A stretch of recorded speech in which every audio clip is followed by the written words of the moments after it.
Hello, everybody. Hello. Thank you, Wanda. That was very nice of you to say all those nice things. I wrote that for her, by the way. This is the second time I was here. I was here 3 years ago, and thank you to the library for having me again.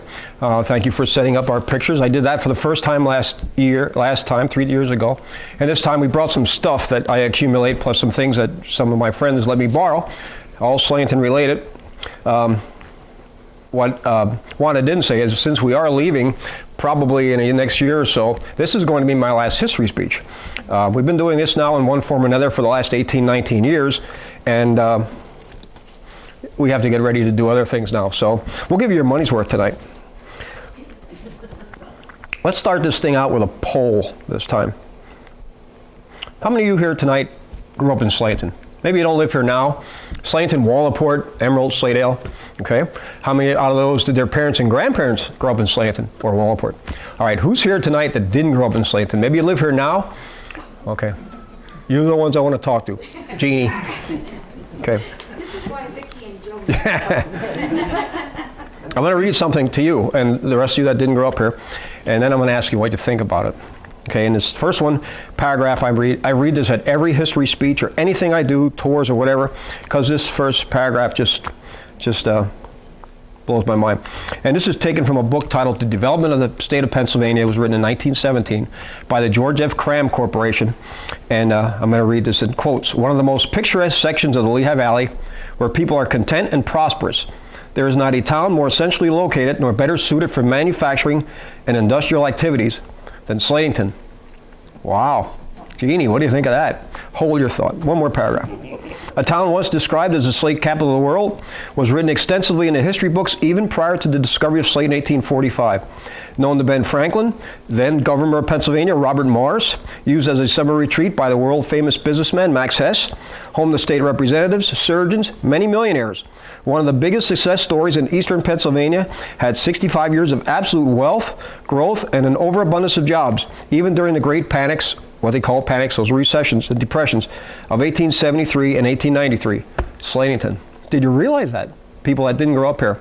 You know that it was a slate area, but who knew about that? Sounds made up.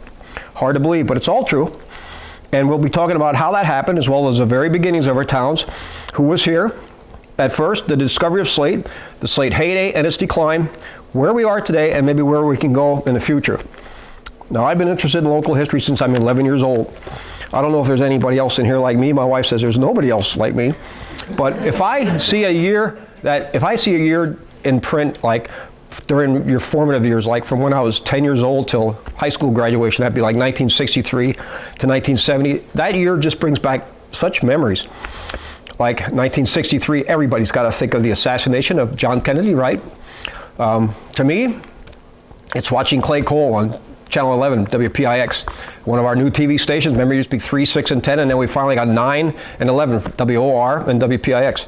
It means the dances up at the Junior Women's Club up the street from us, 1963. 1966, I remember as such a long, hot summer. Going up to the pool, playing strikeout at the Lincoln, which is just a couple streets over here. And when you played strikeout, remember, anybody here ever play strikeout against a building? Anybody play it? Yeah. You know what you did? You had a pitcher and a batter and maybe another guy on the batting side, maybe a guy in the outfield. Well, when you played over here, the guy in the outfield better be pretty quick, because if you hit a ball up in the yard, the lady's yard lived up there, you better be quick enough to get that ball before she came out and took it on you. She did it every time. So that guy in the outfield, he had to scale a wall about that high, crawl up a steep bank, and get in her yard. She must have had 1,000 rubber balls till the end of the summer. 1969, going to the Steel Pier down in Atlantic City with my brothers and my brother and our buddies, going on the bus, hopping the bus at 6th Street, staying in the cheapest, sleaziest hotels, the cheapest things we could find. Going to watch Ed Hurst, Summertime at the Pier on the Steel Pier. Remember Ed Hurst Ballroom? That's 1969. I was 11 years old in 1964. That year was my favorite year in my life. And when I think of that, 3 things come to my mind immediately. The first thing that happened on February 7, 1964. Anybody have any idea what happened February 7, 1964? No? I got to do this here. That's the first time those four long-haired guys from England came to America. Remember the Beatles, right? My favorite group, they still are. The first time I heard about them was February 7, 1964. I went to school for 6th grade at the old Roosevelt Elementary School, downtown on Walnut Street. It's now our Borough Hall. Mrs. Parry was my teacher. And coming from 2nd Street, I had the choice of coming to or going from school two ways. I could either go up the 100 Steps. Do you know where the 100 Steps are at? Or I could go up the Danny, the Dan Jones Hill, East Church Street Hill. If you're from Slatington, that was the Danny. That particular Friday, I chose to go up the Danny. And there were two girls behind me when we got right in front of Paul Emmons' barbershop. You're related to Paul Emmons, right? Yep. He's your, what? What's Paul Emmons to you? Your husband's? Bruce's grandfather. You were at the last talk, and I remember you said it was. And anyway, we got right in front of there, and these two girls are behind me, and they're cackling. The Beatles are going to be on Ed Sullivan. The Beatles are going to be on Ed Sullivan. Well, I didn't know who the Beatles were. I never heard them. I didn't listen to music on the radio. I only listened to sports on the radio. If I wanted to listen to music, I had two brothers and a sister much older than me, and I listened to their records, so I didn't know who they were. Besides, that's not what I thought I heard. I thought I heard Beano is going to be on Ed Sullivan. Now, there was a kid in town, I think he came from North Street, and his nickname was Beano Lilly. And that's what I thought they said. And I'm thinking, what does Beano Lilly do to get on Ed Sullivan? Well, Beano Lilly doesn't do anything. It was the Beatles. So February 9, 1964, the Beatles performed twice on Ed Sullivan from 8 to 9. It was the highest rated TV show up to that time, even higher than when Elvis sang on Ed Sullivan. And you can look this up. This is true. There was virtually no crime in New York City between 8 and 9 o'clock, February 9, 1964. Even the criminals were watching the Beatles that night. Whether you loved them or you hated them, you got to admit, it made America smile for the first time since the assassination 2.5 months earlier. Okay. Now, the second thing. I have always been a Phillies fan. And 1964 was the first year they were actually any good. Almost good enough to make it to the World Series. They were promoting it. I mean, they had a big lead with 2 weeks to go, and they were saying, see you at the World Series. Well, anybody remember what happened to the Phillies tonight? Yeah, they lost. They blew it. 7 games. Yeah, it was a big lead. But it was still a good year. Jim Bunning threw a perfect game against the Mets on Father's Day. Richie Allen was Rookie of the Year, and Johnny Carlson, who was my hero when I was growing up, played right field. He won the All-Star game that year, hitting a 3-run homer in the bottom of the 8th. So that was still a good year. But there was something going on here in town in 1964. Who knows what was going on? The Centennial. Yep, Slatington had a birthday. They were celebrating their 100 years of incorporation. Now that was a great summer to be a kid, 11 years old, running around town. It seemed like there was something going on every single weekend, and there probably was, and I was at all of them. Whether it was the unveiling of the refurbished fireman down here in the curve, I was there. See this little fat kid here with the glasses? That's me. I don't know how I wiggled up there. Or how about the beer judging contest and the pig roast up at Victory Park? I was there. I know right where I sat. The fireworks up at Alumni Field. Remember old Alumni Field? And then the giant block party at town. I couldn't believe that they actually closed the 600 block. I'd never seen that before. I couldn't believe they could do that. And then the biggest parade I had ever seen. I couldn't believe, I loved hearing about the town's past, seeing the old pictures, hearing all the old stories. These are great memories that have always stayed with me. And then 50 years later, in 2014, Slatington had another birthday, its 150th. What was that called? Not the Centennial, but the Sesquicentennial. It took a while to be able to say that, didn't it? And once again, we celebrate it. We celebrate our military, our volunteers, our children, our firemen, our history, our churches, our businesses, and all of you, our citizens. And once again, at 61 years old this time, I was everywhere. But this time I was honored, along with Eddie Bechtel, to be chosen as co-chair of the event. And what a great committee we had, and what a great job, what a great job they did from the opening day at Victory Park, which was attended by young and old alike, to the parade and block party the following weekend. And we had one of our people that were on the Sesquicentennial committee. Where is she? There she is, Annabelle, all the way in the back. Yep. We had a ball that weekend, didn't we? Let's show you some pictures here. That was the military and the children. We had all special days for all these different groups. The churches was Sunday. Who's that guy? We had a history tour. That was Sunday. The Bechtel boys. Yep, there's our co-chair right there. And there's Richie. We all miss Richie. That was on the Businessmen's Day. And that was the opening day up at Victory Park. Another one. Another one. The guy there had the greatest beard and didn't win a prize. We had our beard judging contest. And our store that was right down the street here. And then the parade. Love those high wheelers. Just saw them at the canal last week. Drum and Bugle Corps, the Crazy Lions Club, then a great block party. And then the ball. It wasn't very heavily attended, but boy, has missed a good time. We had a great time. Our hopes were to have a successful 8-day celebration and to just be able to pay the bills. Ed and I talked about that, and there is Ed in the back. Hello, Ed. And we just talked about this, about just being able to pay the bills. It's a lot different, the town, now than it was back in 1964. Back then, if you asked how many people were living here that grew up here and their parents and grandparents, probably 95%. Now, 50 maybe, right?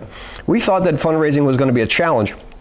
Well, we were proud that the bills all got paid. Plus, on behalf of the town's citizens, we were able to donate $15,000 to 12 different organizations, including right here at the Slatington Public Library. I can't wait till 2039. I'll be 86 years old, and I'm coming back for that.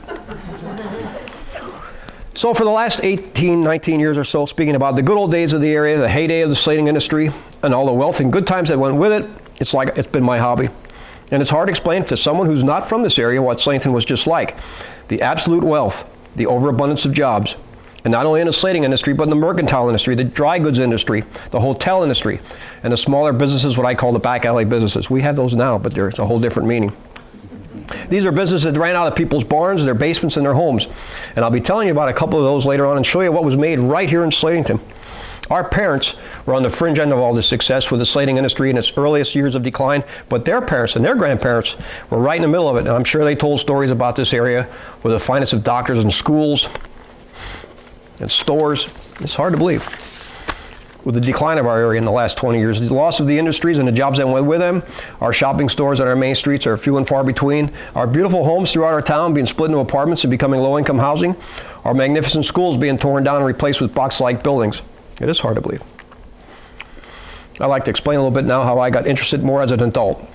In 1999, I was invited to a series of meetings to participate in some brainstorming for an upcoming celebration for the year 2000.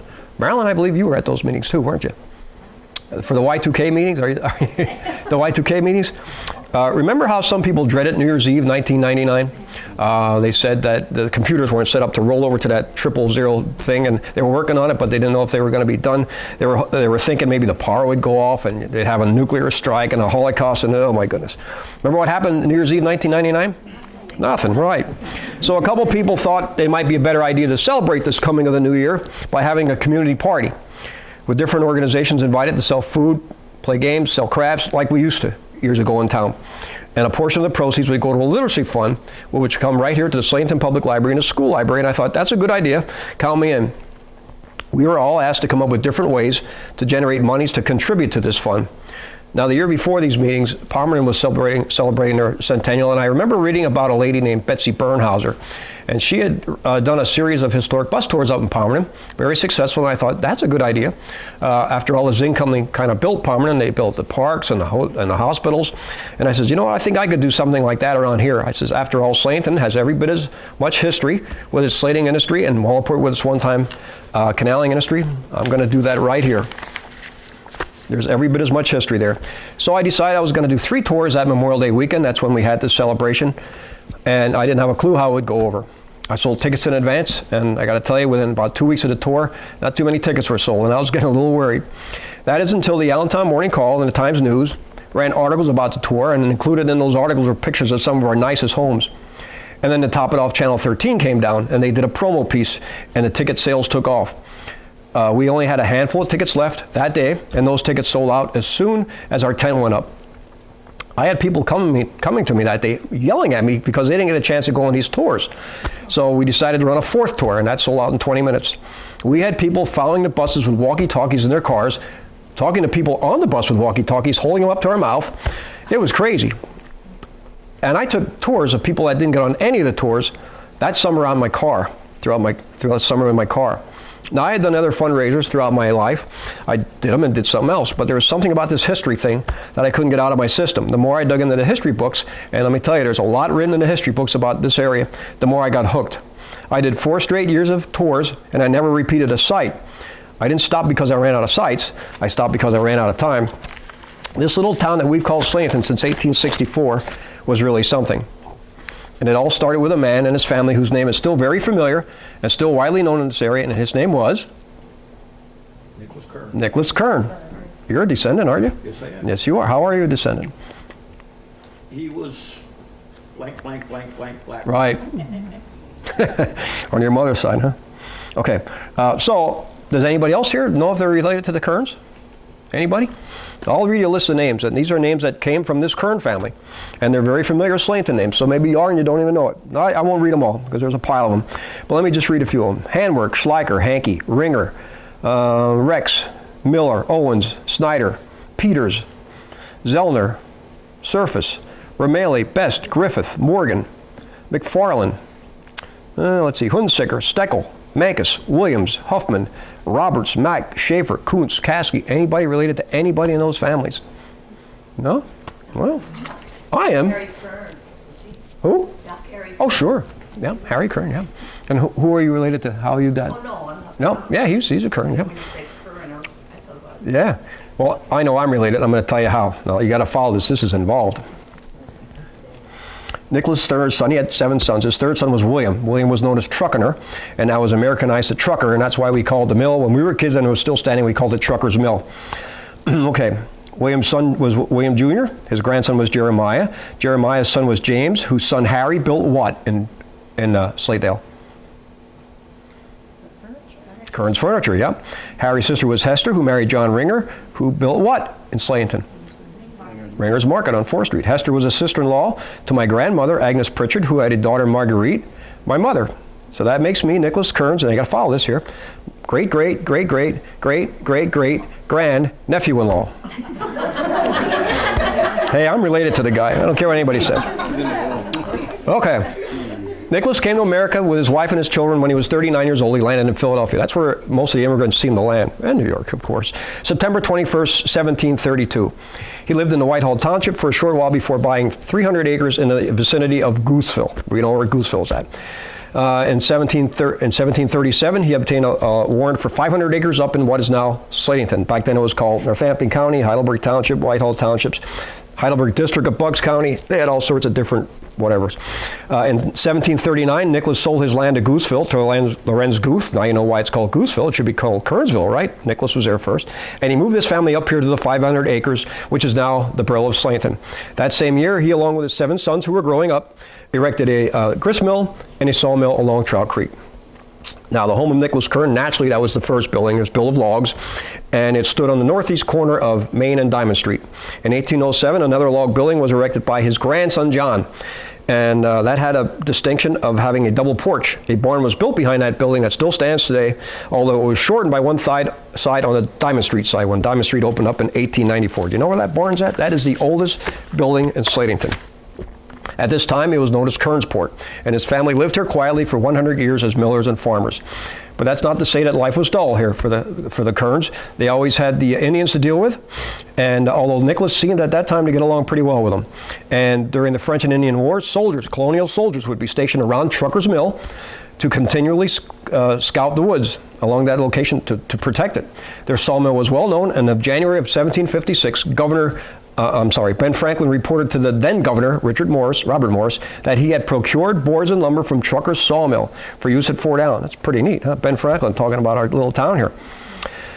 Okay, let's talk about that a little bit. And I don't want to get bogged down. I was talking to the Boyers today, and when you start to get in this U.S. history, it gets bogged down a little bit. So Nicholas got here in 1739. There was a treaty made with the Lenni Lenape. It was the Lenni Lenape here. They called the Delawares or the Lenapes. There was a treaty made. Well, actually, it was a land steal with them on eastern Pennsylvania. And does anybody know what that treaty was called? The Walking Purchase, right. And it's pretty much where William Penn's stepsons swindled the Indians, the Lenni Lenapes, out of 1,200 square acres of land. I'm not going to get into how it happened, but let's just say that they were pushed. Those Indians kept being pushed north and west. A lot of them at that time went up to the Shamokin area, but that seems to be the place where all these displaced Indians were going. So the Lenni Lenapes ended up going out to the Ohio River Valley, which was a French territory. Now the French got along well with the Lenni Lenapes. They learned their language. They married into the families each other. And when it came time for the French and Indian War, they talk about the January of 1756. And the French and Indian War is a dumb title. It wasn't a war between the French and the Indians. It was the French and Indians against the English, all these colonial people. they said to the Indians, he says, hey, let's go back to east, and now you can seek your revenge on these people that kicked you off your land. And that's what they did. But Nicholas did get along pretty well. When he got here, there were Indians here, and they were pretty much situated along Trout Creek, down around Factory Street, the lower section of Factory Street, and that's why that is called Warrior's Path, and then up around the river, the Lehigh River. They too would move. They had to move very shortly after that. Okay. Nicholas Kern died just 9 years after moving here in 1748, and his family continued to live on here with a sawmill and the grist mill. Now, I see a lot of people here. We are old enough to remember the sawmill and the grist mill downtown, right? The original sawmill was pretty much where the one that we remember was, maybe a little bit up closer to Kearns Dam. The original grist mill was attached to that sawmill on the south side. The second sawmill, for some reason, they moved it out closer to the river downstream. The second grist mill was put what would be right now smack dab in the middle of Main Street at the bottom of the hill. And then the third sawmill and grist mill where we remembered it. That third grist mill, oh wait, I'm not remembering to show my pictures. Well, that's all about my bus tour. And then saw the Kearns Mill, and then the barn, the 1807 barn, and that's the grist mill that we remember. That was built by Jonas Kern in 1850. Jonas Kern was Nicholas's grandson, yes. And Jonas Kern, and you'll hear me talking about him soon, to me, in my opinion, was the most important, I didn't say the most famous or the richest person, but to me, he was the most important person ever to live here in Slatington, and I'll tell you why in a little bit. Okay.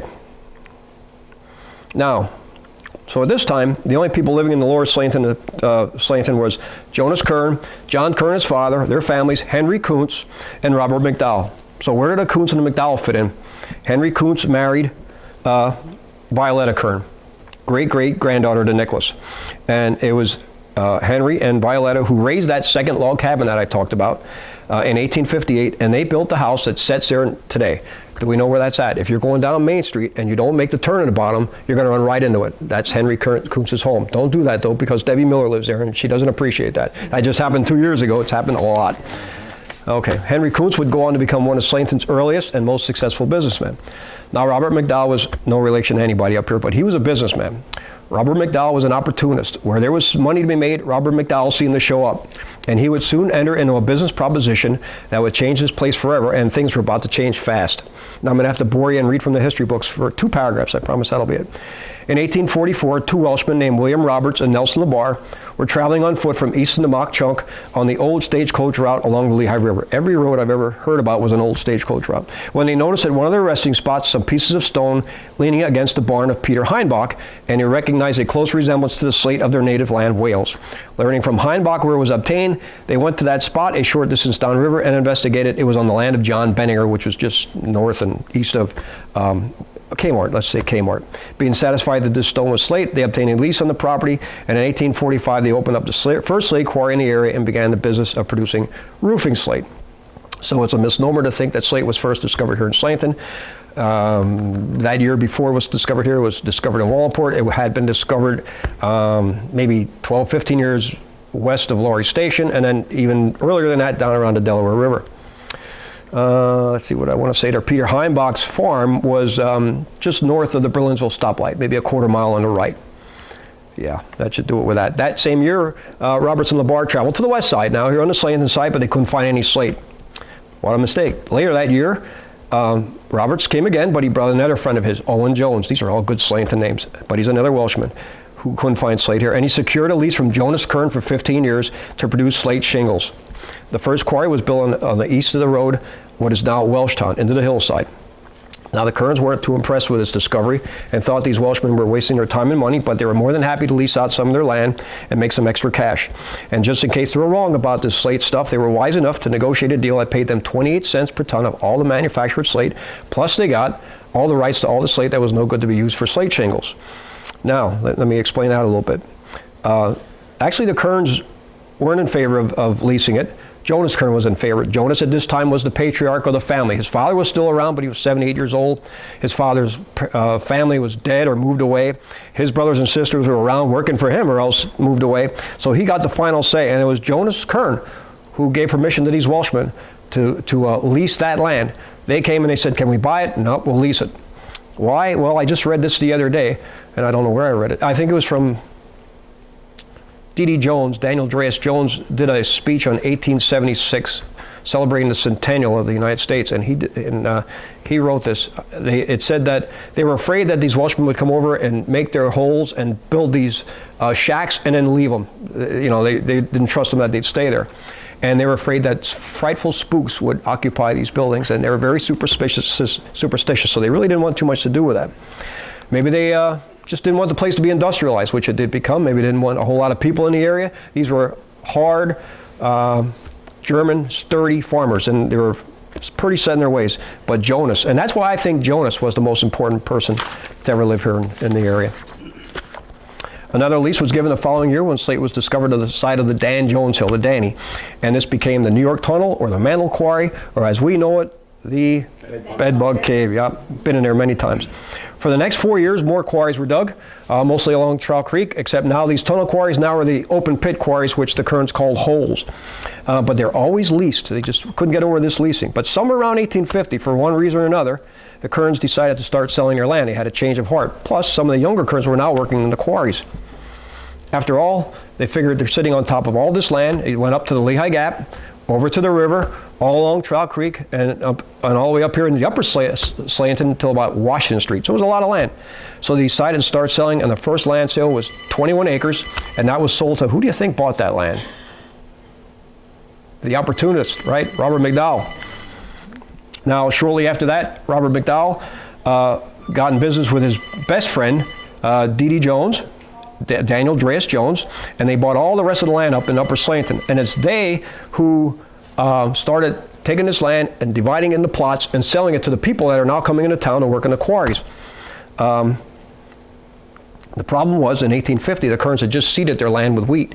So that it was understood that they couldn't take the land until the wheat was grown, cut, and harvested. And that was done in August of 1751. And the second that wheat was out of the field, stakes went in the ground, and the first buildings started coming up right in this lower area right here around the Turkey Hill, and this area right in that intersection there. Okay.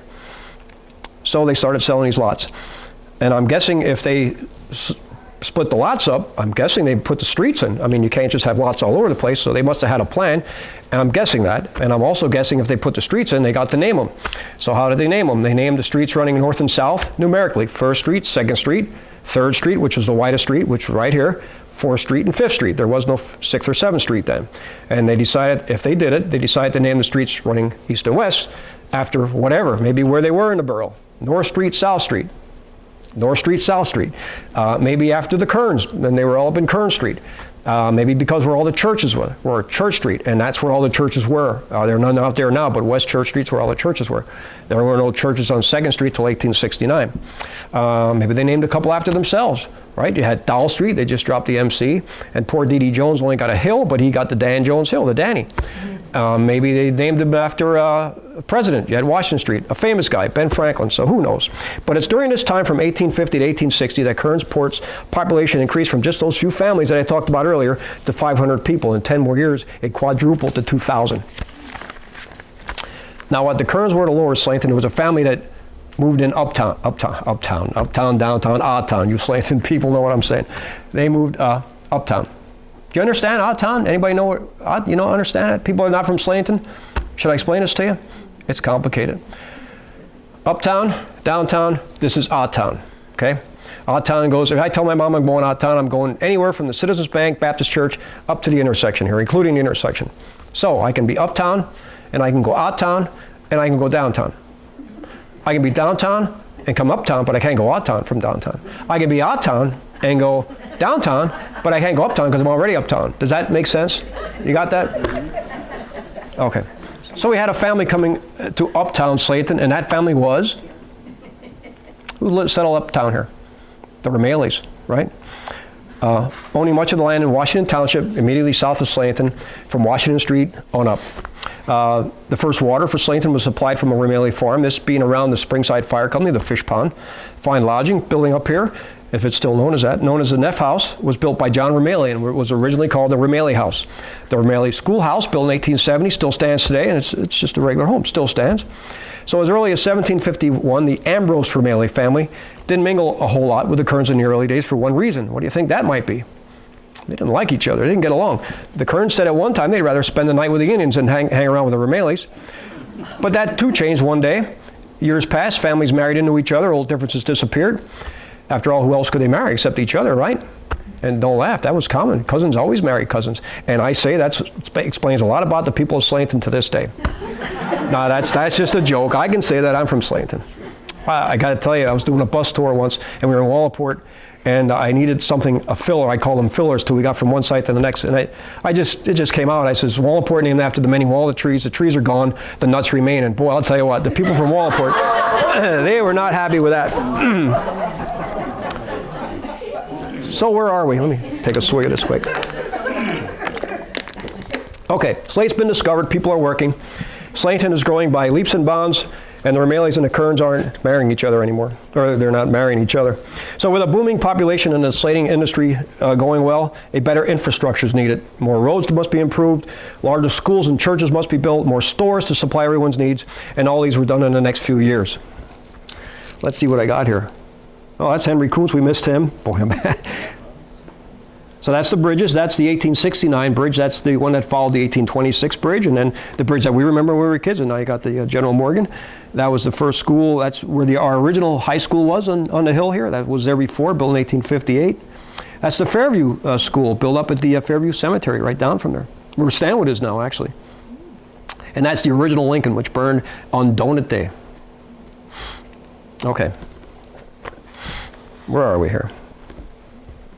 So, the two biggest infrastructure improvements. Prior to 1854, if one wanted to go from Slatington to Wallaport, or vice versa, you had two options. You could walk, or take a horse and buggy, and you could go to the Gap, cross the chain link bridge, pay a toll, and then go your other 2-3 miles, whichever way you're going. Or if you didn't mind getting your feet wet and you didn't have a lot to carry, you could cross the river right where the bridge is, what was called a ford, a low point, and you could get from one side to the other. That was called Kearns Ford or Kuntz's Ford. Kern after the Kearns on this side, and Kuntz after William Kuntz on that side. He lived on what was now Gap Street. You ever take notice of that stone barn where they painted it red right behind? That was his property there. He owned all the way down to the river. So when news came out that they were going to build a bridge connecting the town, this was good news to everybody, especially the slate industry. This made a better way to get slate products to their market. They no longer had to cart this very, very heavy slate up to the Gap and get on the canal there. They could go right across the bridge now and save them a lot of time. 2 years later, in 1856, the area's first railroad was constructed by Asa Packard, made him the second richest man in America. Along the Lehigh River on the west side. And once again, this even more so than the first improvement, helped the slating industry. It was so much faster to load their heavy slate onto a train now and take it to all their markets. And then finally, on September 7, 1864, Slatington received its new name. It was no longer Kernsville or Kernsport or Waverly or Jonestown. It was now to be called Slatington. What better name, right? The first official meeting was held at the Ramaley House, right up the street here. And guess who was the first Burgess of the mayor? Mr. Opportunist himself, Robert McDowell. Okay. So towards the beginning of the 20th century, this area was in its heyday with the finest hotels like the Arlington and the Bittner and the Eagle. It was quite often that salesmen from the largest cities on the East Coast, Philadelphia, Boston, Baltimore, New York, they would be a presence in our town. Let's see where we're at on our pictures here. That guy, I have no idea where he's at. That's the Arlington. That's the Bittner House. And I have a brick here from the Bittner House. It's from the upper section up in here, the fancy bricks, and I painted 3 sides red because I don't like dirty stuff. But on the back, I let it original. It's all singed from the fire in 1977. Let's see what else we got here. Okay.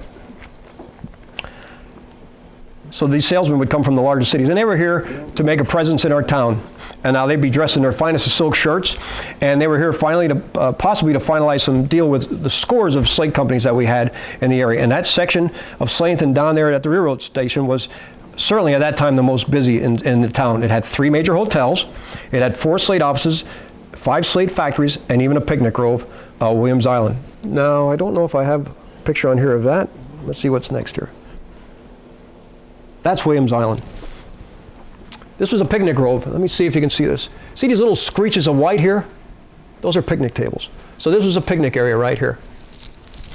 I have another picture. It might be a little better up front here. And you're all invited later to come up and take a look at this stuff. Okay.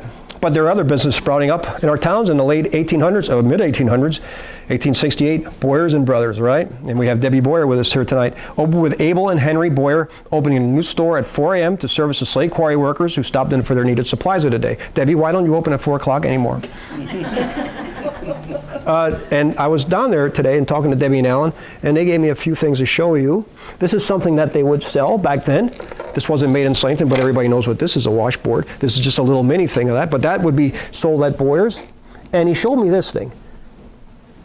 Who knows what this is? I didn't have a clue. I bet you none of you do either. You know what this is? You know what this was used for? This was to get screwed into a horseshoe. Maybe 10 of them, and 10, 12 they'd use on a horse. They were like a studded tire. And they put these in the horses, and they had different tips on them. And there's a headless screw inside here, and they'd adjust that. I checked this on the internet, and these were very popular. And this would help the horses, during the snow. They would have different, what are these called exactly? These are never slips. Good name. They were never slips. And they would have different never slips according to what they were on, whether it was cobblestone or the pavements or dirt or snow. And these are being sold today at Boyer's. Do you ever sell these at all anymore? No, nobody. But these were for sale down at Boyer's. You don't know how much they are? I have a price here. I'll sell you some later. I got to give them back. Yeah. Well, I want to tell you a couple little stories about Boyer's too. And it's interesting to know that even though Abel began the business, it was Henry's descendants that continued all these years. Everybody since then has been Henry's descendants. Abner, the son of Henry, was next to take over the ownership when Henry and Abel retired. And it was during Abner's ownership that this store moved from its present location to its present location in 1922. Now this is a picture of, let's see, Bechtel's would be right in here. Would be right up here. Let me get out of the way here. Okay, so you're going towards the bridge, and right here would be Factory Street. You see these tracks here? They're going down Factory Street. So this is where Boyer and Brothers were.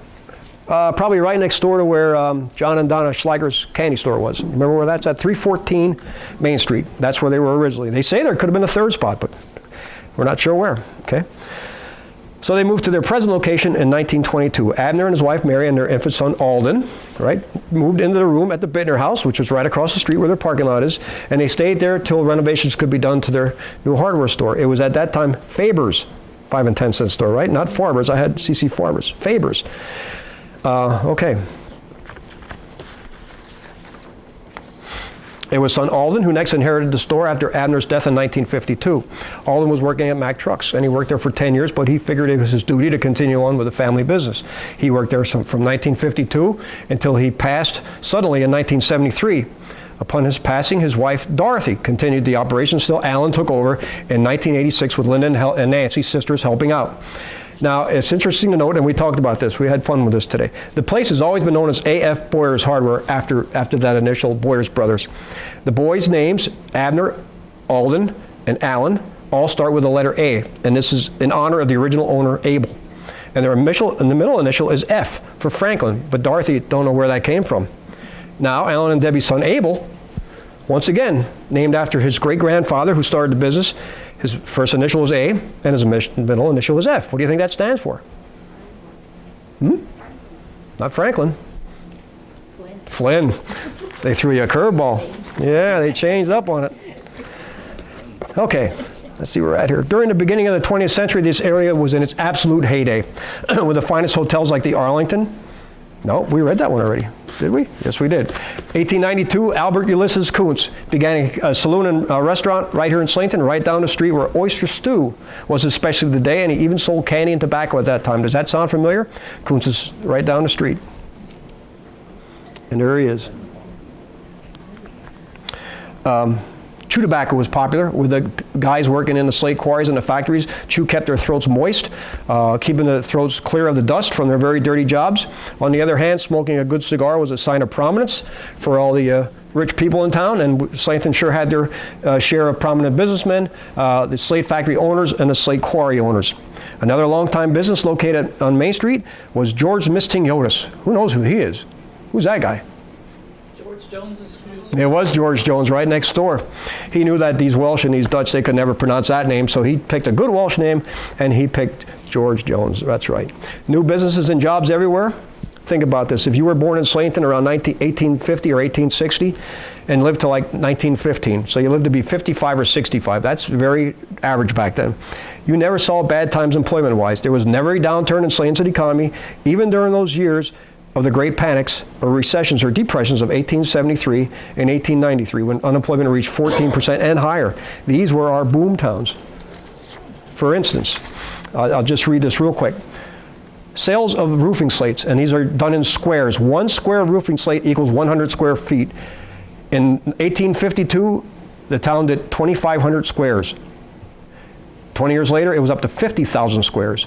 20 more years saw 120,000, and 20 more years than that, 1910, it was up to 205,000 squares of roofing slate.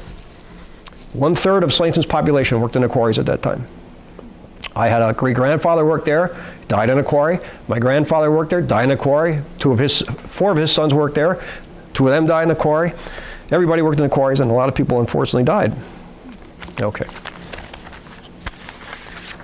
With a building boom happening in the late 1800s, lumber was needed to supply all these homes. Now they're sprouting up everywhere. And Tiny Kern's mill, they couldn't handle it all. So ironically, it was another Kern descendant, Tommy Kern, down on Cherry Street, that supplied the town with some lumber. This lumber yard was here until the 1970s when it was squeezed out of business by larger lumber companies such as 84 and Heckinger. And other large businesses in the area started by local men. Alvin Haynes built his new department store on Main Street in 1897. Where was that at? Right here. Right here, yep, you're sitting in it. That's the same year as another guy started his business in Allentown. Who would that be? Max Hess, that's right. That's Alvin Haynes, and there's Hess's. Remember that sign? Remember when that sign came down? Remember why it came down? No, they built those goofy canopies over the whole area in 1973. It was a 3-sided sign, and you could read Hess Brothers on both sides, depending on which way you're going. Max Hess came to Slatington quite a bit. Max Hess married a local girl. Let's see if I have that picture. And he lived, and his wife lived there with her father, who was the head teller in the Citizens Bank. Her name was Florence Rice. And Max Hess came up here, and this is according to Phyllis Muschlitz, who came up here, and she said Max came here a lot and brought his son, Max Jr. Max Jr. played with Phyllis's brother, Dr. Robert Muschlitz, who was an eye doctor, and he had his practice and lived where the Bechtels live today, up on 2nd Street. So she said he liked to come up here. Nobody bothered him. He was a millionaire, but there are a lot of millionaires up here, so he just blended in. So, let's see here. Partners Sam Griffith and Granville Hahn opened their new store in the late 1890s on Main Street in Wallaport, as did Wilson Kelchner, started his coal business right around the same time. Louis Sarline built his garage up the street here in 1913. It was Slatington's first automobile garage, and Louis gave a start to 2 well-known car guys, and one was Dewey Lentz. Remember Dewey Lentz and Frieden's? Remember, we used to always say, go to Dewey Lentz and turn left. That's how we did our directions. And George Krause of Krause's Dodge in Schnecksville. But there were dozens and dozens of smaller businesses here in our local towns, and these businesses, like I said, ran out of people's homes and their barns, and they were every bit as important to the growth of a town as the larger ones. Small grocery stores were started in people's homes. Jimmy Marlatt, Daisy Peters out in Emerald, right by each other, right next to each other, had stores like that. I want to tell you a short story about Jimmy Marlatt's store. Does anybody know Van? Van is Jimmy's son. Yep, Van. Van told me that in the rear of the store, his father had a room called the loafing room. And this is where all the locals would come together, you know how it was, and bat the breeze, play games, cards, games, spit tobacco into their whatever, you know, and curse in Dutch, and that's what they did. As soon as Van was old enough and started to learn Dutch, his mom made his dad close the room down because she didn't want Van cursing in Dutch and all this. He got to know too much. Okay, William Billy Buck Zellner in Bucktown, and Billy Buck was named after Bucktown, not Bucktown after Billy Buck. George the Butcher Williams sounds like a professional wrestler. He had his home, store, and slaughterhouse all in one building in Slatedale, right in the curve there. Clarence Ritter, Uncle Clarence Ritter, ran his printing business out of his garage for many years behind his 2nd Street home. Uncle Clarence, we should have called him Gretzy Uncle Clarence. The guy never smiled, never talked to you, but he had this printing business. When he got sick or retired, I'm not sure which, he sold his business and machinery now to Walter Pritchard, who was my uncle. And he had a small grocery store on Washington and 4th Street. When Uncle Walter got sick, he sold the printing business and machinery to my brother-in-law, Randy, and my sister, Joni. And Randy and Kevin are here tonight. So they are a 3-generational business.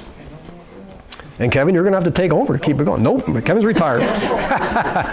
Okay, up the alley from Gretzky Uncle Clarence was in a garage where George Dorwart made his Dorwart's cough drops. And thank you to Bobby Herzog for allowing me to borrow this. I've done this several times.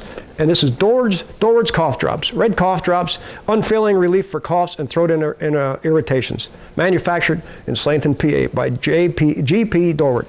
Now, where did he get that from? He got that from his mom, who got it from his dad. His dad passed away 2 years ago, and how did he get it? Okay, Bobby worked construction. Bobby Sr. worked construction for many years.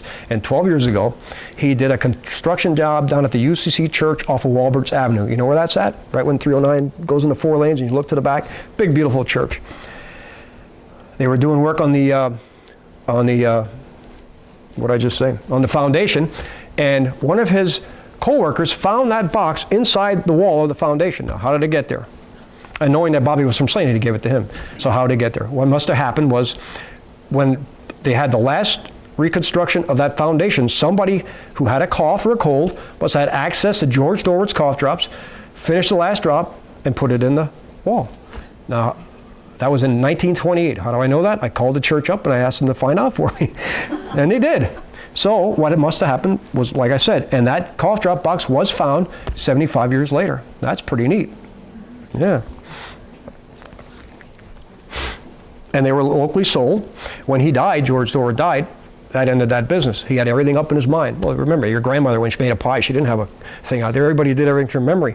So that was the end of George Dorwart's everything.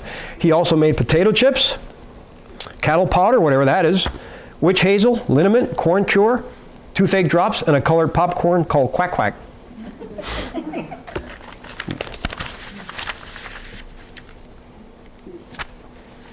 Okay. Who knows what this thing is, Bobby? You don't say. Who knows what this thing is?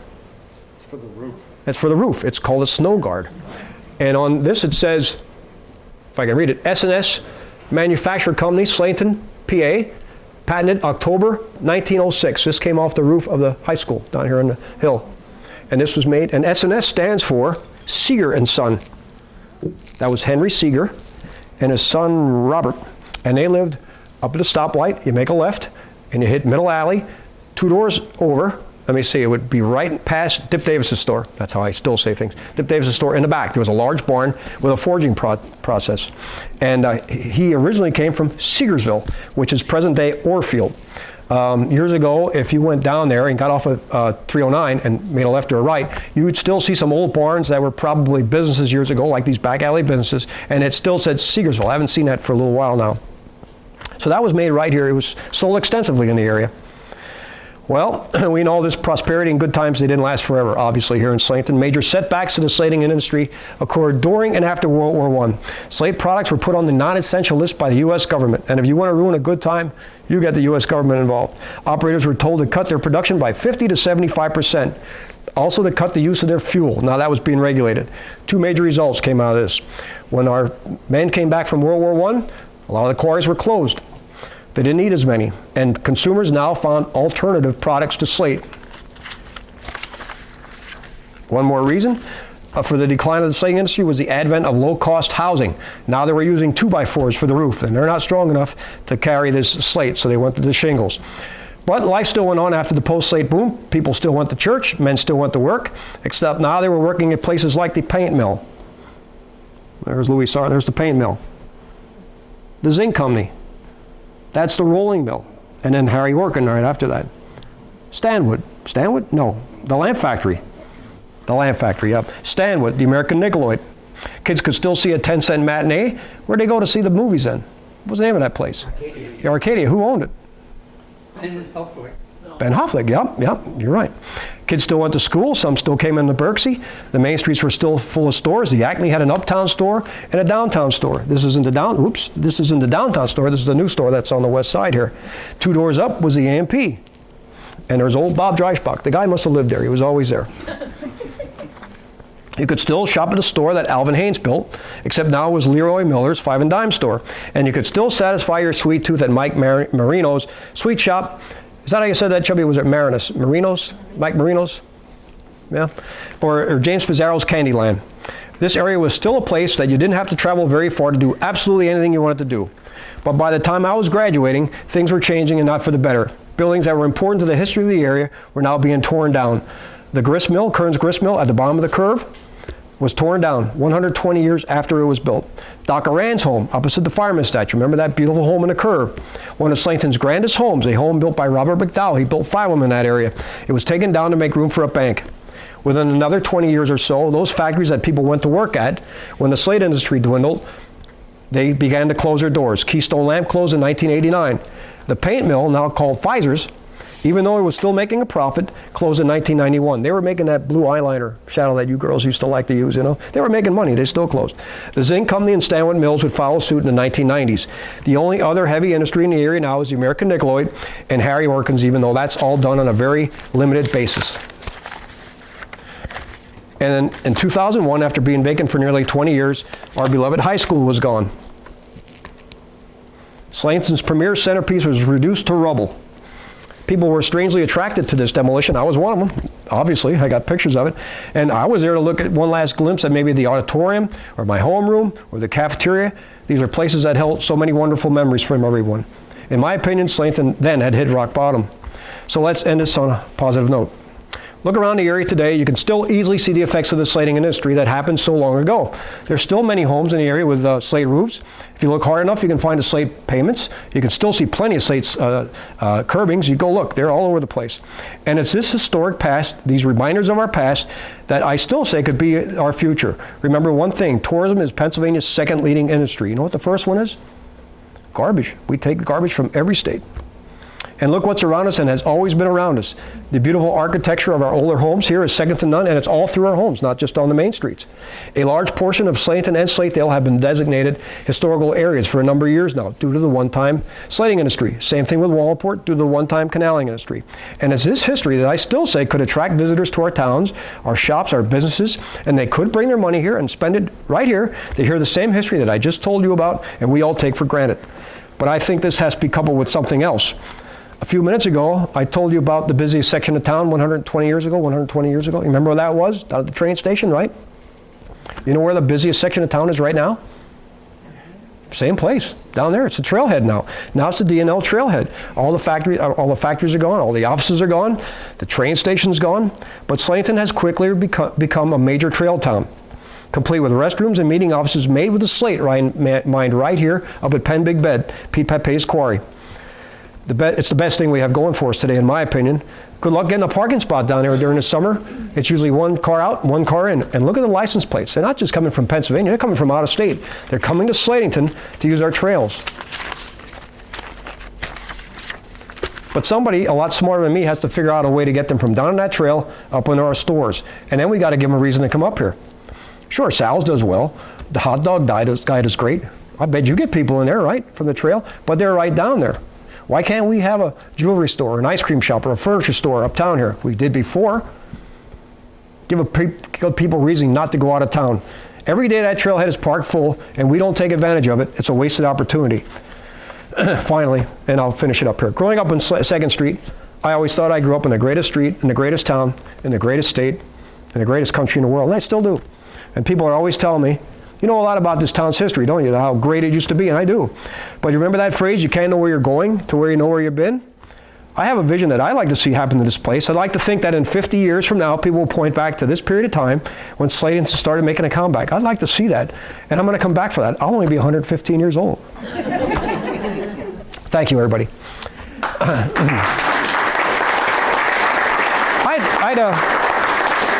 I'd like to do something here, and I was going to do this in the beginning, I forgot. But I'd like to mention some of the people who I have interviewed in one way or another through the years that have told me these stories. And just talk a little bit about them. It's only going to take a couple minutes if you bear with me, but I wanted to do this since this is my last time. And these are in no particular order, but I'd like to do this. And I'll start out with Mrs. Agnes Garrity. I'm sure a lot of you are familiar with Agnes Garrity. She was my first grade teacher down at the Roosevelt. Marilyn and Buddy Call and I interviewed her 2001, 2002. She was 96 years old. And she told us of growing up in the canal. She lived in what used to be the Island Park Hotel, and at that time was a truck farm. And later on, my wife grew up in that house 40, 50 years later. She lived there from 1910 to 1920, between 5 years old and 15 years old. And she told us all about how there were no trees down on the island. It was all meadows full of goldenrod and daisies and Indian moccasin flowers. There were no, there were tulip popular trees south of that were whiteys, if I say whiteys would be. But the phone lines came through and they cut them down to use for the telegraph poles, telephone poles. And then we talked to her about being a teacher in the one-room schoolhouses, and we talked about her being up in Rextown at the one-room, then it became a two-room schoolhouse. And she showed us a contract, and I tried to get it here tonight, but I didn't. She had to sign that stated she could never marry while she taught in these schools. It was forbidden. But she says, you were supposed to be married to the school and the students, but she said, I got married anyway.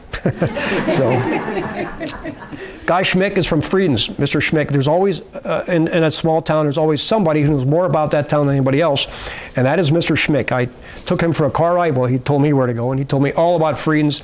He told me a story about Fligelpeta. Did anybody ever hear of Fligelpeta? This was 100 years ago. And he was a tinsmith, and he lived on Friedens Road. At the bottom of the hill, you make a right, like you're going to the fire company. And he always had a fascination. He always wanted to be able to fly. Now, he denied this story back then, but everybody else in town said it's true. So he made himself a pair of tin wings and straps, and he strapped them on himself. And first he got up to the top of his barn, but he chickened out, so he went to the top of his chicken coop, and he jumped off. And what do you think happened? Huh? He almost broke his neck. He didn't fly. No. Pete Pape, anything Slate, anything to do with Slate. He's the most knowledgeable person for sure. And since he's not here tonight, he didn't sneak in here. I'm going to tell you a story about Pete. Maybe I shouldn't, but I'm going to. I think the third year of my bus tours, we went in Slakedale, and I wanted to go to the Penn Big Bed Slate Company. So I asked Pete, oh, sure, come on up, he said.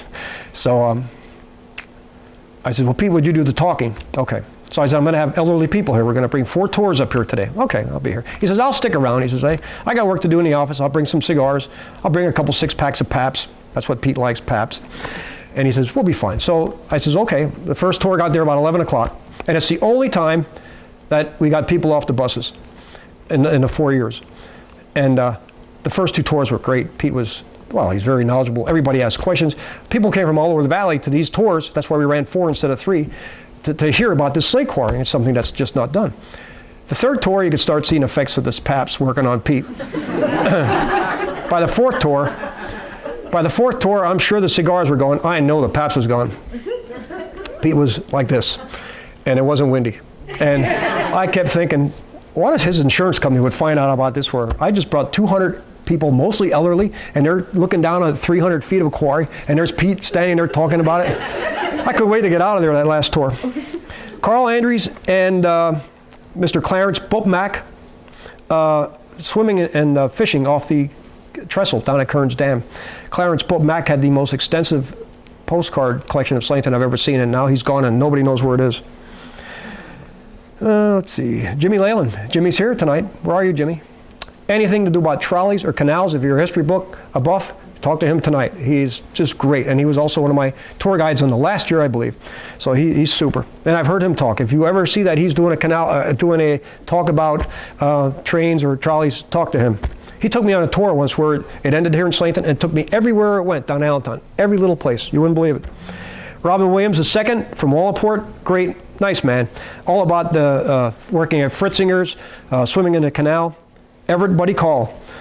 He told me anything canal and Maryland, and he was also the first guy to tell me about the Island Park horse race track. I never heard about that, so I had to check this out and see what's the deal with this. Now I found articles from years back, and they interviewed canalers, and the canalers talked about the horse race track, but canalers talked about a lot of stuff. I mean, they were seeing that ghost over there for how many years, you know? So I had to find something in print somewhere.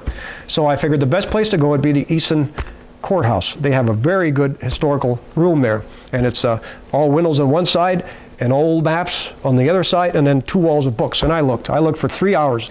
I couldn't find anything. So I figured, all right, it's not going to happen today.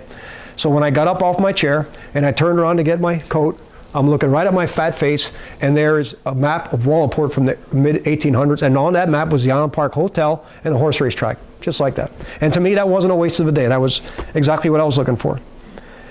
Martha Best, you know Martha Best? She's a pip. You could talk to her and ask her something, and if she didn't want to talk to you, she's not talking to you. I said to her, Martha, what do you know about the Best Home down at the end of Washington Street? I don't know anything about it. All right. Next time I said, Martha, don't tell me you don't know anything about it, because I know you taught there at the Gap Street one-room schoolhouses. You come down to my house right now. I live 200 yards away. Bring your tablet. I was there all afternoon. I couldn't get out. She gave me great stories. Lucille Boble, anything 2nd Street and Louis Sauerwein's garage. Harold Dutch Yale about his garage. Yale and Stever, they moved from where Thompson's is now. That is the original garage. They didn't knock it down. That's the original garage. Then he moved up to 145. John Jones right next door, his father's shoe store. He was so happy someone was cared enough to ask him these questions. Ellen Lentz was Dewey Lentz's daughter. She talked to me real nice for a while. Jimmy W. Miller attended the Rextown one-room schoolhouse. Then he bought it and lived there for the rest of his life. Ellen Jitter Roberts, Kearns Lumber, which I talked to you about. He worked there and had family there. Adele Marlatt worked in the, I'm going to draw a blank, worked at the downtown, where the laundromat is now. I got steak shop, the Lunchbox. She worked there, yep. Phyllis Thomas, one of my favorites. She was a Mushlitz, and boy, she told me stories. She told me the Max Hess story. She told me about the Lincoln burning down on Donut Day. She was a great person to talk to. She told me about how they built her house was a Sears house. And back then, in the 20s, these homes would come, they were like early prefab houses.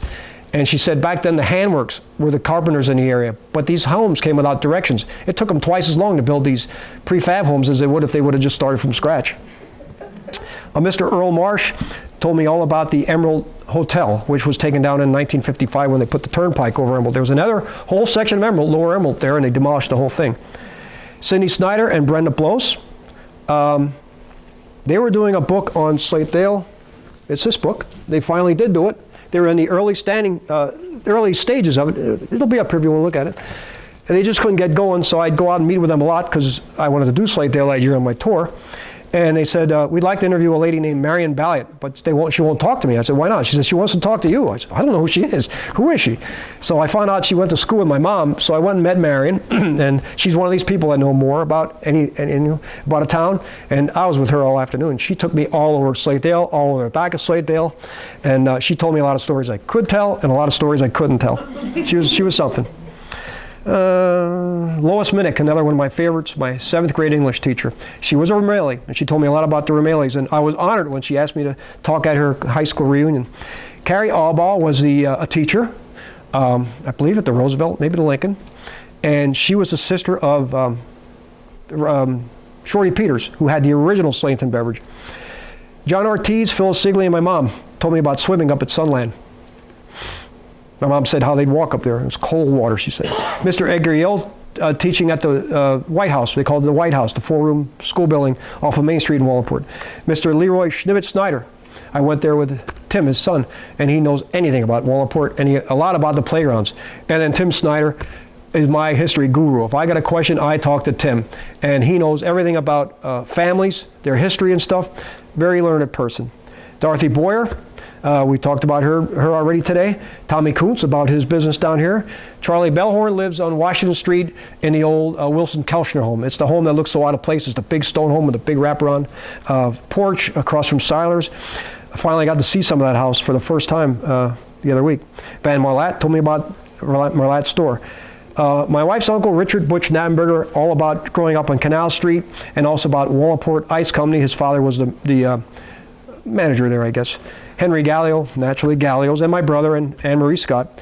And last, Lena Kissler. I talked to her briefly, but she gave me a couple, just a couple sentences that I always use, and I used them tonight. She's the one who told me her parents told her how the lower section around the train station was and how these salesmen would come off the trains dressed in their finest silk shirts. That's what they told her. So those are the people who gave me the stories that I've been telling for the last whatever, how many years. Are there any questions? All right. Oh, Chubby. Not a question, but my brother Carl went to college in Wittenberg, which is in southwestern Ohio. And the school slate there, is this Slatington? Yeah, it's all over. I had a list of where they used Slatington. I forget a lot of it. I know it was used up in the Foxwoods, the casinos. That's Slatington, that's dark slate, and that's used in their high rollers room. It was on the old courthouses in Allentown and Philly. It's all over. It's all over the world. They were the slate capital of the world. Don't let anybody kid you. Slatington was the slate capital of the world. Anything else? All right. Thanks, everybody. Very good. Thank you.